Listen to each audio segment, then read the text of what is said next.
ادھر اذان ہو گئی ہے، اب یہ نہیں اٹھتا، اپنے بیٹے کو نہیں اٹھاتا، اپنی بیوی کو نہیں اٹھاتا، اپنے نوجوان گھر والوں کو نہیں اٹھاتا، اپنے بچوں کو نہیں جگاتا، انہیں وضو نہیں کرواتا، خود مسجد نہیں جاتا، انہیں مسجد نہیں لے جاتا، تو سمجھ لو کہ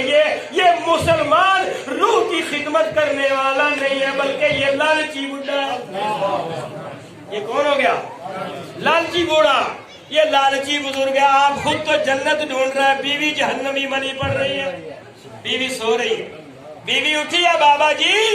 یہ تو 3 بجے سے تسبیح گھما رہا تھا، اب تیری بیوی اٹھی ہے، گھر کی بوڑھی مائی اٹھی ہے، گھر کی ذمہ دار عورت صبح جاگی ہے، اس نے نہ منہ دھویا، نہ وضو کیا، نہ قرآن پڑھا، نہ نماز پڑھی، نہ کلمہ پڑھا، اندر سے گڈی اٹھائی ہے، کاغذ ہاتھ میں لی ہے، منج کے پاس پہنچ گئی ہے، اس کو کھل باڑا رکھا ہے، وہ دودھ لینے نیچے بیٹھی ہے، دودھ نکال کر کے لا رہی ہے، ابھی آپ مصلے پر بیٹھے، آپ کے لیے آپ کی گھر والی نے چائے بنا کر کے بھیجی ہے۔ میں آپ سے پوچھنا چاہتا ہوں، ان مولویوں سے فتویٰ چاہتا ہوں، ان علماء سے پوچھنا چاہتا ہوں، کیا اس بے نمازی بوڑھی مائی جو بے نمازی تھی، یا جوان بہو تھی، یا جوان بیٹی تھی، بغیر نماز فجر پڑھے اگر وہ دودھ نکال کے لائی ہے، اس نے چائے بنائی ہے، بابا کو پلا دی ہے، میں مولویوں سے پوچھتا ہوں، بابا سے پوچھتا ہوں، بتاؤ وہ چائے تمہارے لیے حلال بھی ہے کہ نہیں؟